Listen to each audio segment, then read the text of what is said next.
정확히 뭐 한 2년 5개월 정도 지금 지난 시간인데요.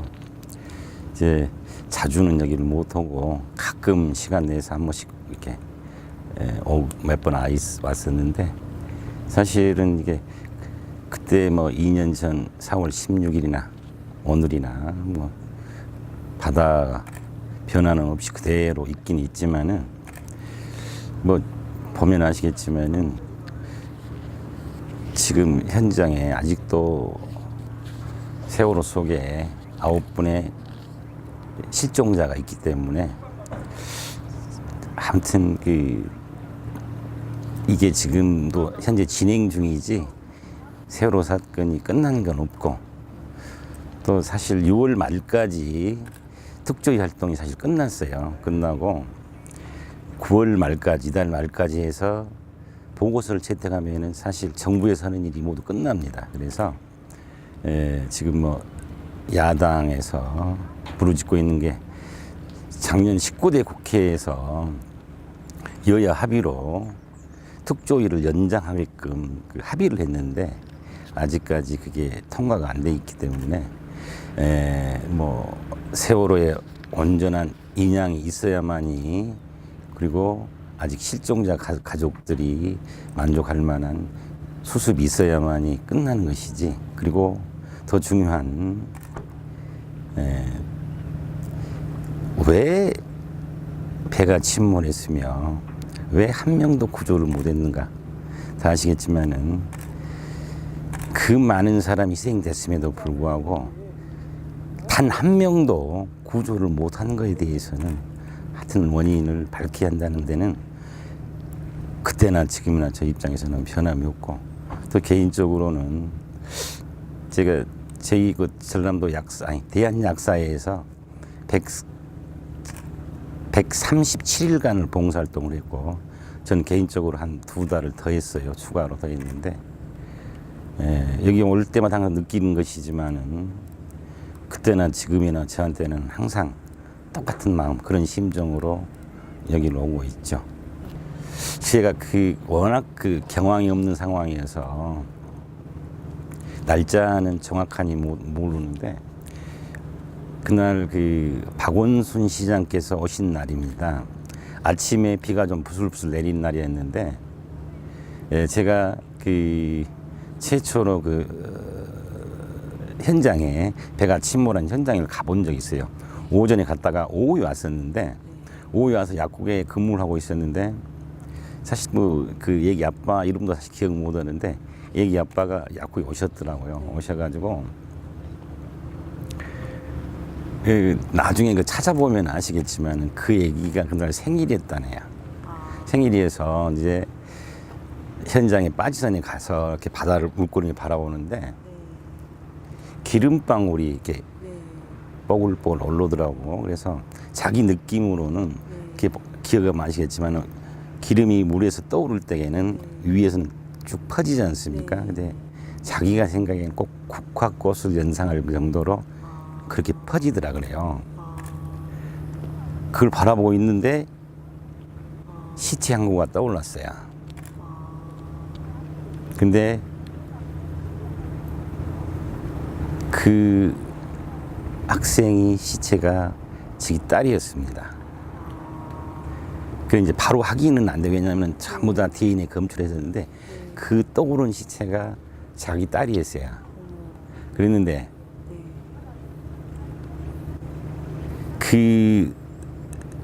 여러 번이 희생됐는데, 사실 시체가 그렇게 떠오른 경우는 거의 없었는데, 아마 거의 유일할 정도로 떠올랐던 시체가, 그것도 애기 아빠가 바라보고 있는데 애기 시체가 떠올랐다 그래서 저희 약국에 오셔가지고 하염없이 우시더라고. 그래서는 결국은 이제 확인해서 보니까 딸이었어. 자기 딸이었죠. 그래 그런 것도 좀 있었고, 이제 사실 아직도 지금 아빠하고 오빠가 지금 아마 뱃속에 침몰된 뱃속에 있을 거라 얘기했는데, 거기 아마 다문화 가족으로 알아서 권 씨라고 제가 기억합니다만은 그때 당시 뭐 6살 여자 아이가 구조됐고 엄마는 시체로 발견됐고 지금은 아빠하고 오빠가 지금 아마 그 실종자로 돼 있단 말이에요. 이제 그 집 사연을 제가 접했을 때게 참 그날이 그 제주도로 이사 가는 날이었다 그러더라고요. 참, 이게 뭐 그런 비슷한 경우는 다들 뭐 다 사연이 전부 다 가족들이 사연이 있을 거 아니겠어요? 그런데 그런 수많은 사연들이 참 저희들 봤을 때에는 가슴 아프고 또 그 학생을 인양을 해서 시신을 인양해서 부모를 찾았는데 애기 아빠는 아마 뭐 어려운 환경에서 일 나가시고 엄마는 뭐 아마 그 점쟁인가 무당인가 하는 말이 시신을 못 찾으니까 집에 가서 학생이 쓰는 물건을 뭐 가구가 됐든 책상이 됐든지 이런 집에 있는 가구를 위치를 좀 변경시키면은 찾을 수 있다라는 말을 듣고 안산에 가 있을 때에 학생을 한 명 더 구원해 이렇게 인양을 해서 그 안산까지 전화해서 그 학부모가 다시 내려오는 경우도 있고요. 이제 사실 뭐 말할 수 없는 여러 가지 경우들이 많았는데 제가 뭐 그동안 거기 뭐 거의 현장에 저는 있었으니까 특히나 가족들 옆에 항상 저기 약국이 있었기 때문에 좀 그런 경우를 많이 접했죠. 사실 뭐 이렇게 정리가 안 된 부분인데 제가 그 다음 날 그 현장에 내려가라는 우리 도약사회장님의 전화를 받고 십시를 내려왔는데 와서 보니까 상황이 이렇게 벌어져 있는데 제가 뭐 도망간다는 표현은 그렇지만 현장을 뜰 수가 없었어요. 너무 상황이 급박하고 누군가는 필요를 하는데 그 가족들 옆에서 보니까 제일 중요한 게 그 사람들을 우선 진정시키고 완정시키는 게 목표였는데 누구 하나 도움을 주는 사람이 없었다는 얘기 그 당시에는. 그래서 저희들 약국이 또 약사라는 직업도 그렇지만은 저희들이 할 수 있는 일이 이분들을 우선은 위로해 주는 길밖에 없다 생각해서 그렇게 하다 보니까 그게 시간이 지나서 이렇게 오랜 시간이 있었을 뿐이지 미리 뭐 준비하고 그리고 또 사실은 이렇게 오랜 시간이 갈 줄을 사실 몰랐죠. 오랜 기간이 이렇게 연장되고 수습이 안 될 줄은 몰랐기 때문에 그리 된 거고 전국에서 우리 약사님들이 6천 몇 분이 오셨어요. 오셨는데 하루 2교대를 하기 때문에 낮 12시 하고 밤 12시 교대를 해야 되기 때문에 그분들이 12시간 근무하고 다시 고향으로 가셔야 되기 때문에 누군가 남아서 교통 정리를 해줘야 되잖아요. 인수인계도 해줘야 되고 상황 설명도 해줘야 되기 때문에 그러다 보니까 제가 빠져나갈 수가 없었어요. 그래 뭐 하루 이틀 있다 보니까 그게 뭐 137일이 되고 나중에도 그런 경우가 있었지. 사실 무슨 제 이제 집사람이 우스갯소리로 뭐 평생 할 봉사활동을 다 했다라고 할 정도로 그런 일이 있었지. 무슨 사실 이게 예정된 사고도 아니었고 예정된 일이 아니었기 때문에 이렇게 하다 보니까 그런 시간이 가게 됐죠. 이제 대신 제 약국은 이제 제 딸이 약사기 때문에 대신 딸이 약국을 봐줬기 때문에 저는 좀 활동할 수가 있는 여력이 좀 있었죠. 봉사 단체가 없었으면은 과연 그때 상황을 어떻게 극복했을까? 저는 깜짝 놀랐어요. 거기 수많은 전국에 있는 봉사 단체들이 거의 다 왔습니다. 와가지고 이 좁은 팽목항이 정말 발 디딜 틈이 없을 정도의 많은 단체가 와 있었는데 그분들의 그 봉사 단체 그 국민들의 그런 그 봉사 의식을 보면서 저는 깜짝 놀랐어요. 야, 이분들이 진정한 애국자고 이분들이 정말 진정한 국민이다. 이게 이 봉사 단체, 봉사 단원들이 없었으면은 이게 그때 이 어려운 상황을 어떻게 이겨낼 수 있었을까? 그럴 정도로 저는 그렇게 생각해요. 우리나라 뭐 국민성을 뭐 여러 가지로 논할 수 있지만은 이 봉사 정신에 대해서만큼은 저는 세계 으뜸일 것이다. 그리고 또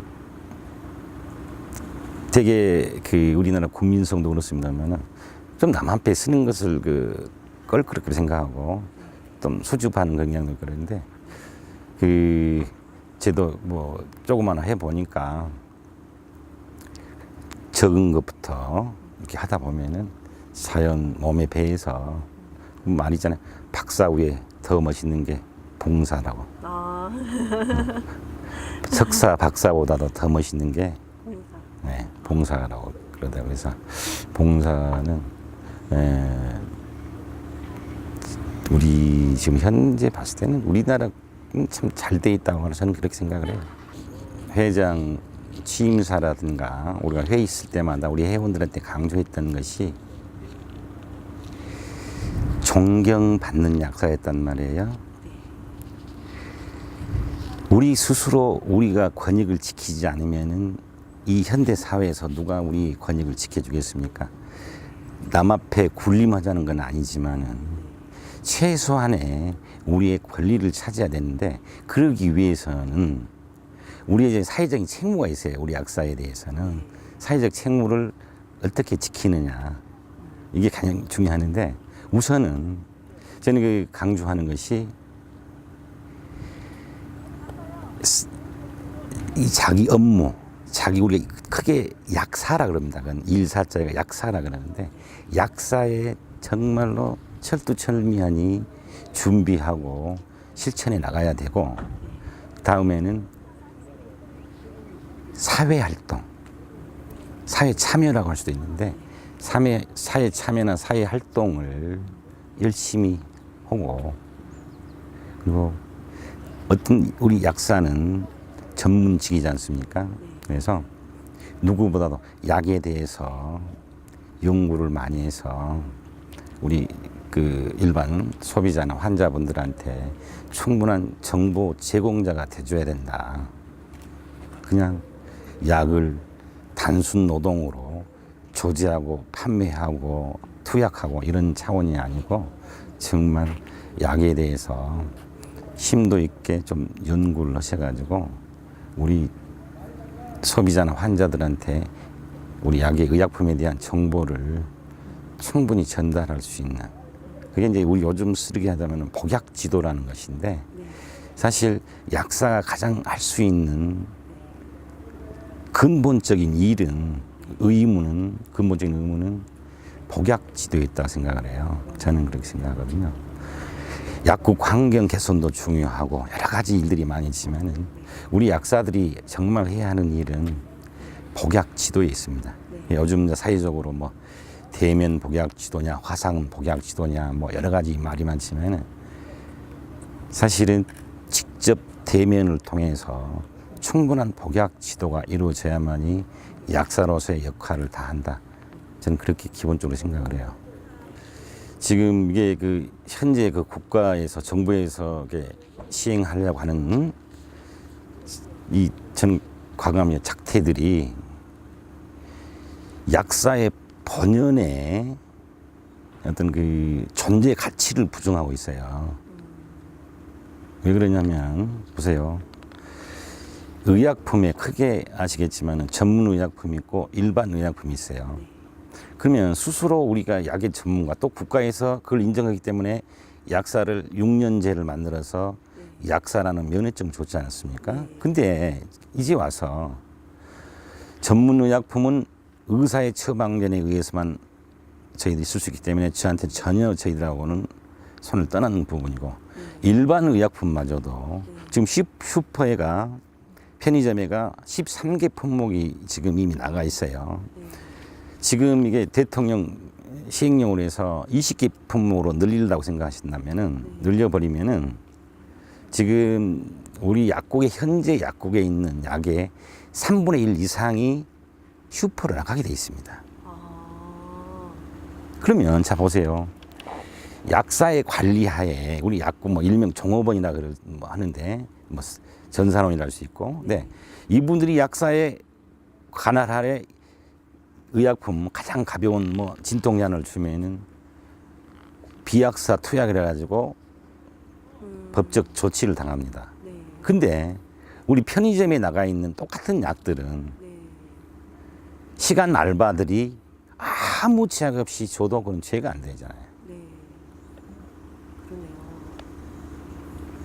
거기 더불어 자판기라고 해가지고 지금 뭐 저도 여러 군데 뭐 알아봤지만은 사실 아직까지 뭐 실체가 있는 건 아니에요.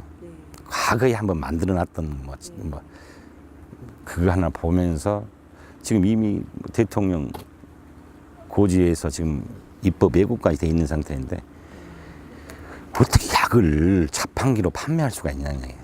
상상을 초월하는 일들을 진행되고 있고, 지금 각종 규제 개혁이라는 이름 하에 현재 약사가 근무해서 이루어지고 있는 뭐 일종의 뭐 동물약품이라든가 도매 관리 약사를 지금 약사에서 제어시키려고 그래요.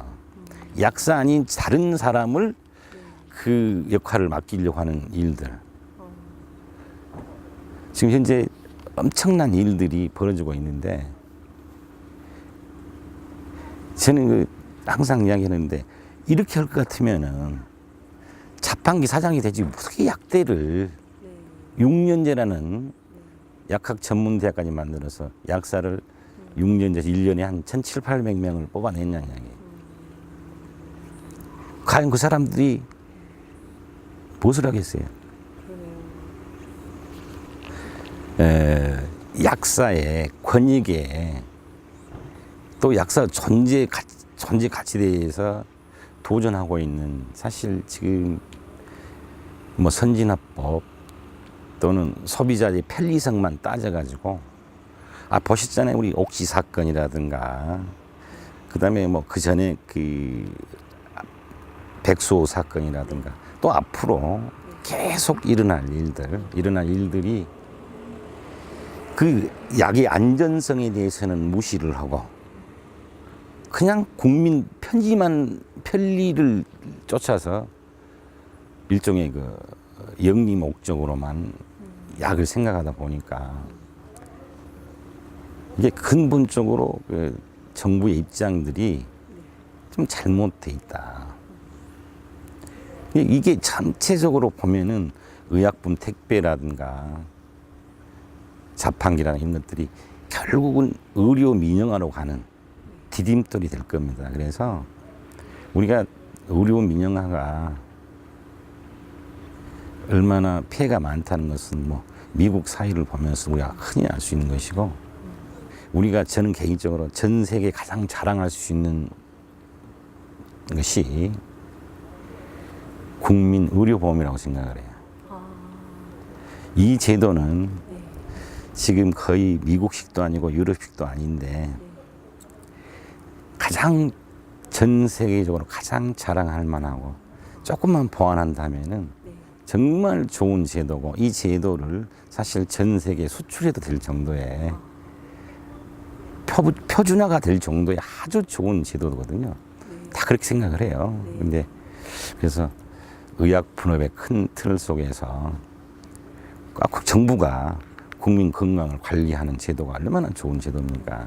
그리고 의료 민영화도 좋지만은 의료는 절대 민영화 돼서는 안 되고 공공의료가 확충돼야 돼요.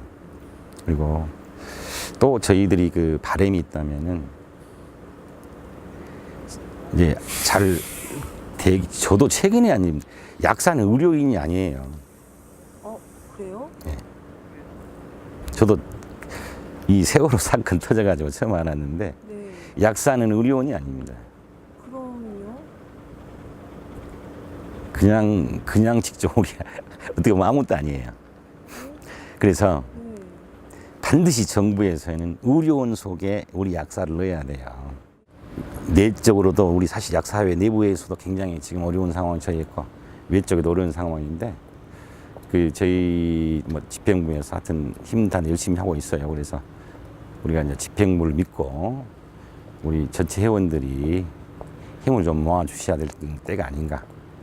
이번 정기 국회에는 어떻게 해서든지 잘 막아내서 좀 우리 그 약사의 본연의 자세를 갖고 또 책임감을 갖고 할 수 있게끔 바탕을 좀 우리가 마련해 줘야 되겠죠. 약국에 대했던 그런 게 뭐 집중도라 뭐 이런 것들이 다른 데 옮겨갔단 말이에요. 중심이 약국이 아닌 다른 데로. 우리가 그 건기식의 한계점이 네. 우리가 백수호 사건을 봐서 알겠지만은 네. 수명이 짧고 사이클이 짧죠. 사이클이 수명이 짧고 어떤 문제점이 네. 뭐 부작용이 됐든 어떤 문제점이 발견됐을 때에는 하루아침에 나락으로 떨어진다는 거. 이제 그 제가 비타민 뭐 공장도 가서 봐봤지만은 어떤 게 느꼈냐면 조금 회사가 앞으로 또 한 번 더 업그레이드하고 그러면은 조금 선택과 집중이 더 필요하지 않겠나 모르겠어요. 표현을 향토 기업이라고 했지만은 사실 저 뭐 개인적으로 인연이 많잖아요. 우리가 회사하고 인연이 많아서 사실 그 이렇게 회사가 성장하는지도 사실 몰랐어요. 몰랐고 그래서 정말 마음이 다른 사람보다는 훨씬 더 부담한 걸 느끼고 이제 정말 그 비타민 하우스가 건기식으로는 우리나라가 대표할 수 있는 회사가 되고 또 앞으로 계속해서 성장하고 또 우리 뭐 어차피 서로 약국이나 제약이나 건기식이 똑같습니다만은 공생하는 관계거든 우리가. 네. 그래서 저희들하고도 약사하고도 우리 약사 사이하고도 긴밀한 관계를 유지하고 하여튼 뭐 우리 입장에서는 회사가 번창하기만 기대합니다.